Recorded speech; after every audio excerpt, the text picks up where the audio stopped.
자, 문제 5번 보도록 하겠습니다. 자, 일반 전표 입력 메뉴에 입력된 내용 중 다음과 같은 오류가 발견되었다. 입력된 내용을 확인하여 정정 또는 추가 입력하시오입니다. 물론 이제 수험생 분들이지만 이제 수험생에서 이제 취업을 하면은 이제 실무자가 됩니다. 근데 실무자에서 이제 그 계정 과목을 이제 잘못 입력하는 경우가 있어요. 잘못 입력하거나 또는 중복으로 입력을 하거나 아니면은 아예 이제 뭐 전표를 삭제하는 경우도 생겨요. 그래서 이런 경우를 대비를 해서 이제 나온 문제다 이렇게 보시면 됩니다. 그러니까 실무자가 되다 보면은 이 계정 과목이 잘못 입력한 경우도 있고 중복으로 입력한 경우도 있고 아예 계정을 삭제해야 되는 경우도 있어요. 그래서 이거에 대한 이제 대비하는 문제다 이렇게 해서 보시면 됩니다. 이게 가끔씩 생기는 문제입니다. 자체 기장하거나 아니면은 또 이제 사무소에서 일하시는 분들은 이제 이러한 실수하는 경우가 생깁니다. 그래서 이러한 경우를 대비를 해서 이렇게 해서 이제 변경을 하고 아니면 삭제를 하고 아니면은 누락됐는데 뭐 추가적으로 입력하고 그런 경우가 이제 바로 문제 5번이다 이렇게 해서 보시면 됩니다. 자, 이런 문제는 전산회계 1급까지만 나오고요. 전산세무회계 2급은 이제 그 오류 이제 수정하는 문제가 일체 나오지는 않습니다. 그래서 전산회계 1급까지에는 이제 여기 나온다 이렇게 보시면 됩니다. 자, 1번 9월 20일입니다. 현금으로 지출한 50만원은 영업부서의 광고 선전비가 아니라 영업부서의 소품비인 것으로 확인되었다 입니다. 이 내용을 잘 읽으면은 답이 나와요. 자, 현금으로 지출을 했답니다. 현금을 지출했어요. 그러면은 현금으로 지출했기 때문에 당연히 대변에 현금이 들어가 있어요. 50만원. 얼마? 9월 20일이죠. 근데 영업부서의 광고 선전비가 아닌 영업부서의 소모품비인 것으로 확인되었다라고 되어 있기 때문에 차변에 당시에 광고인 줄 알고 광고 선전비로 회계 처리를 했어요. 근데 이 광고 선전비가 아닌 영업부서의 소모품비라고 되어 있기 때문에 계정 과목을 잘못 친 거예요. 그래서 50만원. 그래서 이거에 대해서 수정 입력을 해주시면 됩니다. 그래서 이렇게 해서 파악을 해가 이제 계정 과목을 수정하거나 그 다음에 추가 입력하거나 아니면은 삭제하면 됩니다. 자, 이렇게 해서 파악을 했으면은 한번 일반 전표 입력에서 한번 보도록 하겠습니다. 자, 9월 20일입니다.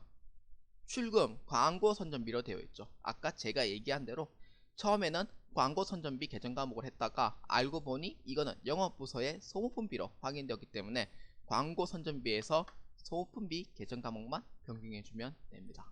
그래서 차변에 소모품비, 대변에 현금입니다. 출금 전표입니다. 자, 다음 11월 1일입니다. 수진 상의로부터 상품을 매입하고 450만원은 보통예금에서 지급하였다. 해당 상품 매입에 대한 회계 처리 시 매입 계약에 따라 선지급했던 계약금 50만원을 누락하였다 입니다. 이 문제는 잘 읽어봐야 됩니다. 일단 상품을 매입을 했답니다. 450만원에 보통예금에서 줬대요. 그러면은 차변에 상품 450만원 대변에 보통예금 450만원으로 회계 처리가 있을 거예요. 이렇게 해서 회계 처리가 되어 있을 거예요.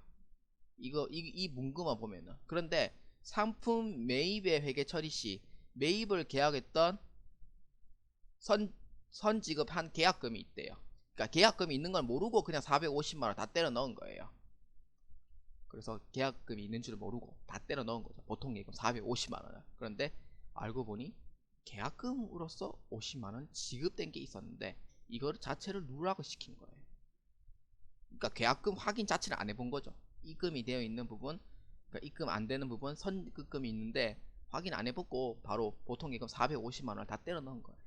근데 이런 경우에 대해서 이제 수정을 해주시면 됩니다. 어떻게 수정하냐?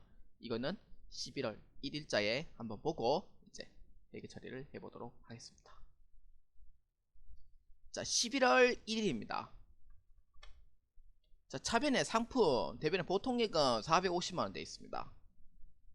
자, 이게 지금 계약금이 누락되어 있는 상태이기 때문에 계약금은 선급금 계정 과목입니다. 그래서 이거를 50만원만큼 누락했기 때문에 보통예금에서 실질적으로 나간 금액은 얼마냐면은 400만원만 나간 거예요. 그래서 400만원만 처리하고 대변에 선급금으로 해가지고 50만원 해가지고 매개 처리를 해주시면 됩니다.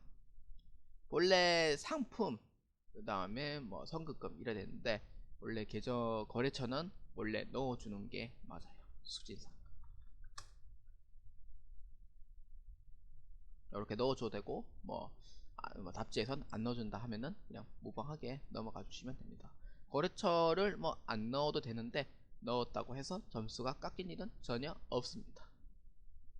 저는 한국 세무사에 10년 정도 쳐봤기 때문에 이런 경험 저런 경험 다 해봤습니다. 그래서 그 이제 거래처를 안 쳐도 되는데 쳤는 경우에 점수 깎이냐? 아니요, 그렇지가 않습니다. 그렇지 않기 때문에 거래처를 안 쳐도 되는데 뭐 쳐야 되는 그 쳤는 경우에는 점수가 안 깎이니까 뭐 답지가 다르다 그 거래처를 이제 넣었는데 뭐 안 넣은 걸로 답지가 나왔다, 그래서 점수 깎이는 거 아니냐, 그렇게 신경 쓸 필요는 없다는 거예요.